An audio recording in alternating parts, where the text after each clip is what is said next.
جناب عالی، حاضرین گرامی، آمدن شما را به بدخشان خیر و مقدم میگویم. من منیر حبیب، ساکن شهر خارود، به شما دو اطلاع و یک درخواست دارم. اطلاع یکم من این است که در کدام دولتی که برای مثال نفت بسیار است در اوجا بنزین ارزان است، در کدام دولتی که جنگل است در اوجا چوب و تخته ارزان است، در ما آب قریب که ما را میبرد ولی که نرخ برق 18 درم است، 18 درم است و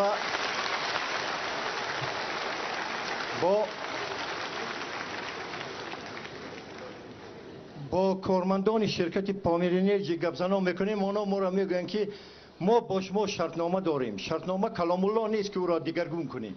وای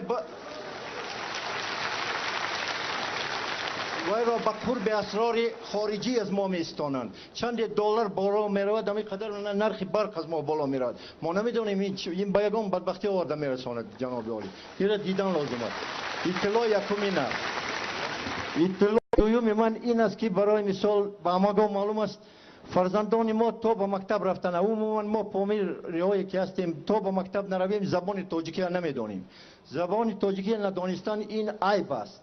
ولی امروز به ما کتابای درسی را ترتیب میدن که آنها به زبان لهجوی هستند و 50% آنها کلمه هایی که در اوجا هستند در لغت نیست و او را به فرزندان خود فهماندن نمیتوانیم. ما این را باید اکادمی علوم و وزارت معارف باید بیند. فرزندان ما نمیتوانند زبان تاجیکی را از خود کنند، لیکن این زبان ملی ماست. درخواست من جناب عالی، من رئیس اساتید ماهی پروران و ماهیگیران ولایت هستم و کلای بدخشان، کلای که ما از اونجا ماهی میگیریم و به مزاجا میرسونیم در مسافه 150-300 کیلومتر از شهر خارود دورند و به ما یک رفریژراتور لازم است که با ماشین بایخدان جازانیده شده که ماهی را به شهر خارود رسانیم. ما باید میقفیم. من اینجا به اول خودتون میدونید که گر راه محکم میشود و محصولاتی که میاریم وای به کلی ویران میشود، نابود میشود. تشکر با دقت. یک ماشین همین رفریژراتور همتون نمیرسونه؟ میرسد. ما این را فکر کردیم، گفتیم که وای سیار کنیم که از کدام نوعی ماهی را آوردنی شوند ما روی میکنیم، از اونجا وای بار میکنن با مزاجان بدخشان وای خاروق میرسونن.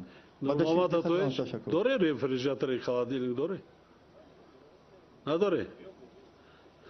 یک تبیار وای کن اساسیه دا وای کنیتون بعد استفاده برنده بعد با مناپالیست نباشد که همه دیگر رو ماهی پرورا همه استفاده برند یا که یکیش بعد دوشنبه روی میکنن مرکزی نویار روی میکنن از جا میارن. درست میگد ماهی تیز ویران میشد. از وقتی کاپیتان تا مرزین اگر به شرطی نباشد تیز ویران میشد. باید 10-15 منوت ویران میشد.